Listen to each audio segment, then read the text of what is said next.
Juin 1249, les vents d'Égypte gonflent les voiles de la nef royale Montjoie. Sous un soleil aveuglant, la flotte des croisés approche des côtes du delta du Nil. À bord, les chevaliers prient et les marins chantent des psaumes. Sur la proue, un homme mince, la barbe claire et le regard bleu, fixe l'horizon. Il s'agit de Louis IX, roi de France. Il n'a que 35 ans. Son visage paraît paisible, mais une flamme brûle derrière ses yeux, celle d'une foi sans faille. Autour de lui, les soldats attendent le signal. Le sable du rivage brille comme de l'or. Du côté ennemi, les tambours arabes résonnent et les bannières du sultan se dressent dans la chaleur. Joinville, son fidèle compagnon, se souviendra. Le roi, armé de fer, sauta dans la mer jusqu'à la poitrine, tenant l'oriflamme bien droite.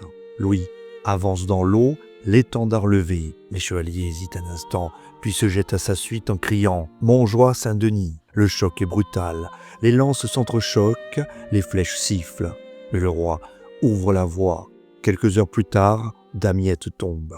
Les bannières à fleur de lys flottent sur les remparts et les croisés acclament leur souverain. Dès l'entrée dans la ville, Louis interdit tout pillage et impose une discipline exemplaire, préférant perdre un avantage plutôt que sa parole. À la prise de Damiette, il fait célébrer des offices et ordonne la restitution des biens confisqués.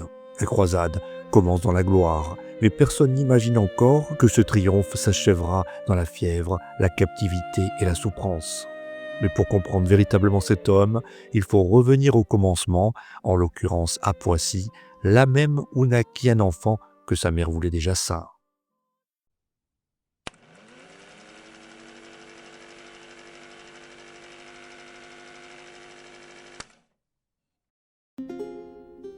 Louis voit le jour le 25 avril 1214, l'année même où son grand-père Philippe Auguste triomphe à Bouvines. Son père Louis VIII, le Lion, est un roi énergique et victorieux. Sa mère, Blanche de Castille, princesse espagnole issue de la maison de Castille, possède un tempérament d'acier et une foi ardente.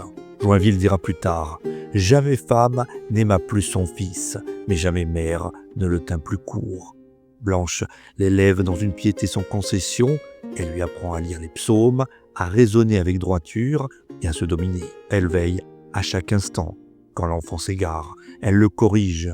Quand il doute, elle lui rappelle que le roi doit être le premier serviteur de Dieu. Un jour, selon la tradition, elle lui dit cette phrase restée célèbre « Mon fils, j'aimerais mieux te voir mort que pécheur ». Cette parole, gravée dans la mémoire, guidera Louis toute sa vie. En 1226, Louis VIII meurt brutalement, laissant un royaume fragile. L'enfant roi n'a que 12 ans. Les barons, hostiles à une régente étrangère, songent déjà à s'emparer du pouvoir. Blanche agit avant eux. Elle fait couronner son fils à Reims le 29 novembre 1226. Les seigneurs se soulèvent. Certains veulent enlever le jeune roi. En conséquence, Blanche le cache à Montlhéry et fait résonner le tocsin à Paris. Des artisans, des bourgeois, des étudiants accourent pour défendre la couronne. L'insurrection échoue, la reine triomphe et la France découvre que la veuve Castillane est aussi redoutable qu'un capitaine d'armée.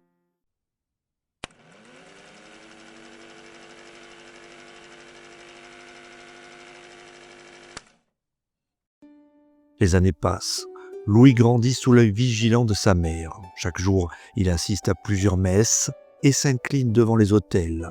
Il étudie les évangiles, mais aussi les chroniques de ses ancêtres, Charlemagne ou bien Philippe Auguste. Blanche lui répète que sa grandeur ne vient pas des armes, mais de la vertu. Élevé dans cette rigueur, Louis reste assidu aux offices et attentif aux pauvres. Il donne volontiers l'aumône, visite les malades et écoute les plus humbles. En 1234, il épouse Marguerite de Provence, 13 ans, douce et cultivée.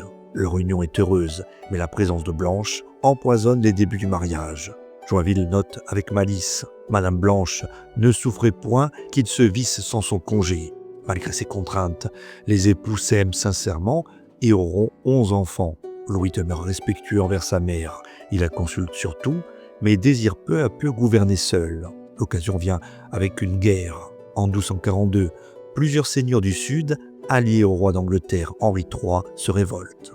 Louis prend la tête de ses troupes et marche vers la Charente. Devant Taillebourg, un pont fortifié barre la rivière. Les archers anglais y tiennent une position redoutable. Sous une pluie de flèches, Le roi s'avance le premier, l'épée haute, suivie de ses chevaliers.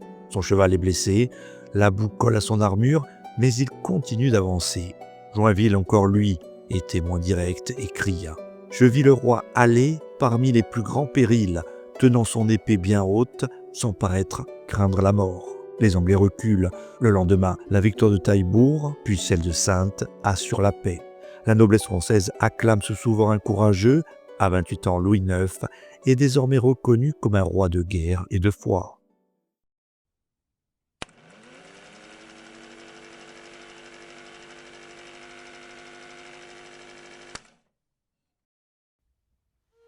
Le jeune roi veut que Paris devienne le phare spirituel de la chrétienté. En 1239, il achète à prix d'or la couronne d'épines du Christ à l'empereur latin de Constantinople, une somme gigantesque, équivalente au revenu annuel du royaume. Pieds nus, vêtu d'une simple tunique, il porte la relique à travers Paris jusqu'à Notre-Dame. Les témoins pleurent en silence. Pour abriter ce trésor, il ordonne la construction de la Sainte-Chapelle, joyau de verre et de pierre sur l'île de la Cité. Lorsque le soleil traverse les vitraux achevés en 1248, la lumière se diffracte en un océan de couleurs. Joinville racontera « Je vis le roi regarder les verrières et louer Dieu sans fin ». Louis fonde aussi Aigues-Mortes, un portailler dans les marais du Languedoc, et ce, afin d'offrir à la France un accès direct à la Méditerranée. Il y fait construire bassins, remparts et tours. Tout est prêt pour le grand départ vers l'Orient. Mais avant de lever l'ancre, le roi traverse une épreuve. En 1244, il tombe gravement malade à Pontoise. On le croit mort, et l'on couvre son visage d'un drap. Soudain, il se redresse et murmure « Je prends la croix ». Blanche tente bien de le retenir, mais Louis est décidé, il partira délivrer Jérusalem.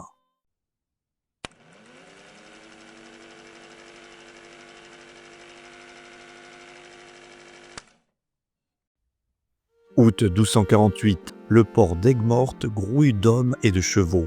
Les forgerons martèlent, les prêtres bénissent les bannières et la mer se couvre de voiles. Louis embarque avec la reine Marguerite, sa mère reste quant à elle à Paris pour gouverner le royaume. Après une longue traversée, la flotte aborde Damiette.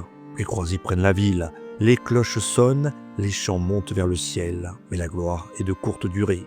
Le Nil déborde, la chaleur est suffocante et bientôt la dysenterie décime les troupes.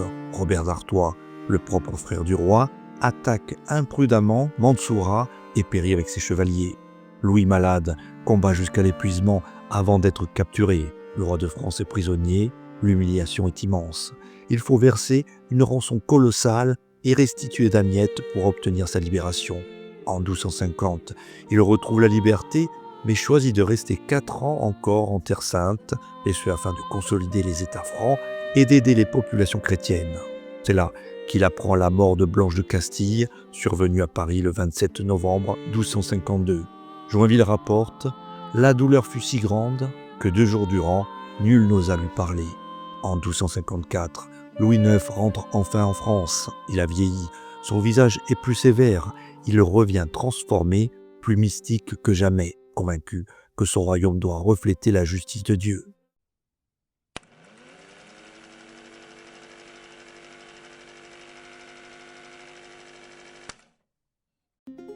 Lorsque Louis IX revient en France, à l'été 1254, il n'est plus le même homme. Ces années d'exil ont transformé le croisé en moine roi.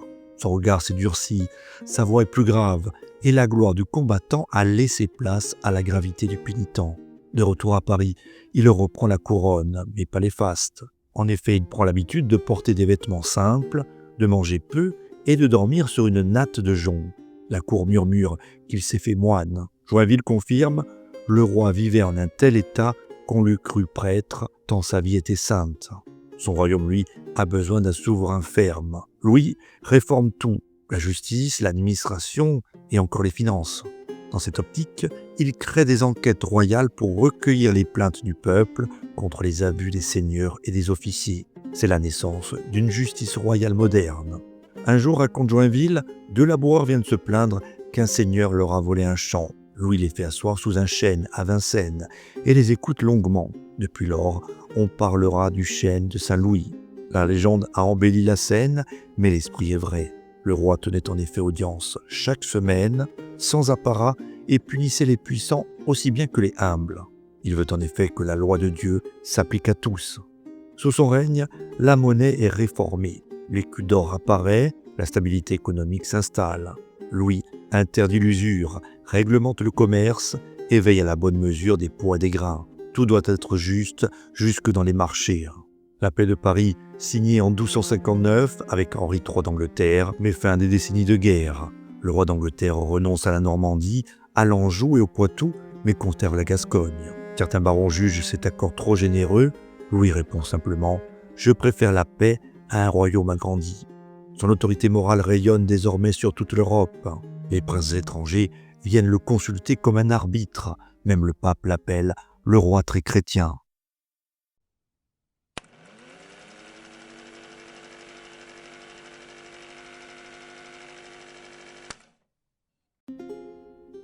Le roi multiplie les œuvres de charité. À Paris, il fonde l'hôpital des 15-20 pour 300 aveugles. Il fait bâtir des hospices à Pontoise, Compiègne et Royaumont. Chaque jour, il nourrit des centaines de pauvres dans son palais et certaines fois leur lave les pieds lui-même. Joinville raconte « Je le vis servir de ses mains des lépreux et leur verser le vin comme s'il eût été leur valet. » Son humilité choque les courtisans, mais Louis ne cherche plus à plaire. Il veut sauver son âme et celle de son peuple. Il prie longuement, s'impose des jeûnes sévères, porte une ceinture de crin sous sa robe. Chaque vendredi, il demande à un chapelain de le fouetter discrètement pour expier ses fautes. Mais ses confesseurs le trouvent trop dur envers lui-même. Sous cette ferveur se cache pourtant un roi redoutable lorsqu'il s'agit de défendre la foi.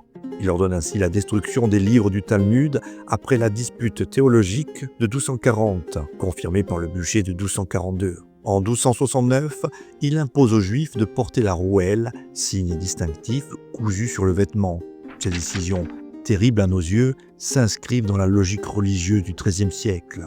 Le roi veut convertir, non détruire. Mais sa foi n'est pas que dogme. Elle est également compassion, souci du bien commun et exigence morale. Joinville, qui lui était proche, dira plus tard « Il a appris que l'on doit aimer la justice plus que la victoire ».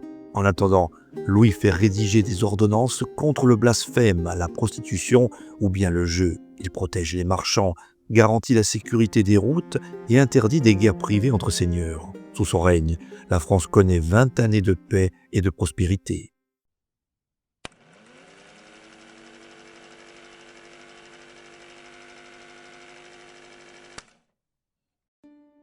Dans toute l'Europe, on le considère comme un modèle.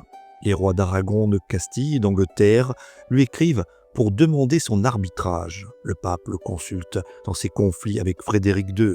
Louis correspond aussi avec les Mongols, espérant une alliance chrétienne contre les musulmans d'Égypte. Il envoie pour cela un franciscain, Guillaume de Rubruck, jusqu'à la cour du Grand Khan. L'explorateur reviendra avec un récit stupéfiant sur les steppes et les cités d'Asie. C'est l'une des premières descriptions de la Chine par un Européen. À la cour de France, on accueille des savants, des traducteurs et des missionnaires. Le roi s'entoure d'hommes instruits, Vincent de Beauvais, Robert de Sorbon, le fondateur de la future Sorbonne. Sous Louis IX, Paris devient le centre intellectuel du monde chrétien. Mais malgré cette grandeur, le roi se sent toujours coupable d'avoir échoué à délivrer Jérusalem. La croix qu'il a juré de reprendre le hante chaque nuit.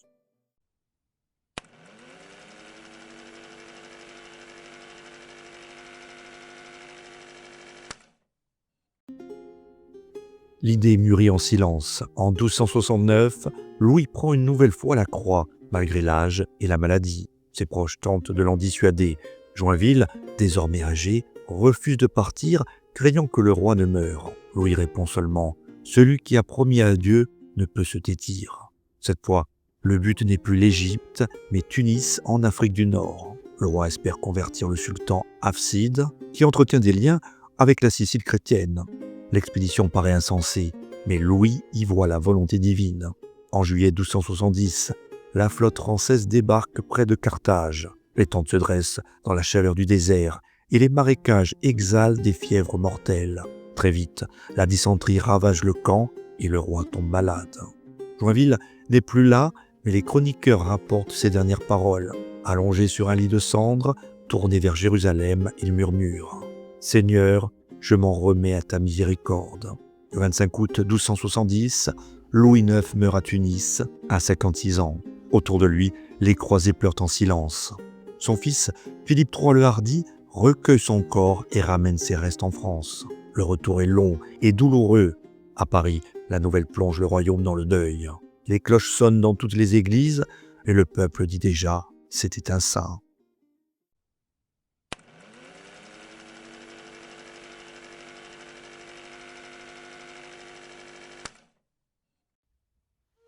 27 ans plus tard, en 1297, le pape Boniface VIII le canonise officiellement. Louis IX devient Saint Louis, le seul roi de France élevé sur les autels. Ses reliques reposent à Saint-Denis, mais son souvenir rayonne dans tout le royaume. Les générations suivantes verront en lui le modèle du souverain chrétien, juste, pieux, courageux, charitable. Les rois capétiens jureront sur son nom, les juristes feront de lui l'image même de la justice. Et dans les chroniques, son règne marquera l'apogée du Moyen-Âge français. Joinville, vieux et ému, conclura sa vie de Saint-Louis par ces mots « Je n'ai vu homme qui m'ait tant édifié, ni roi qui ait tant aimé Dieu et justice. » Saint-Louis, roi de France, n'aura peut-être pas délivré Jérusalem, mais il aura bâti dans son royaume un sanctuaire de justice et de paix. Et 8 siècles plus tard, son nom continue de briller comme celui du roi qui voulut être saint avant d'être puissant. Merci d'avoir pris le temps d'écouter cette histoire. Si vous aimez ce travail et souhaitez soutenir la chaîne, vous pouvez cliquer sur le bouton merci sous la vidéo ou bien passer par Tipeee. Merci pour votre présence, votre soutien et à très bientôt pour un nouveau chapitre de l'histoire.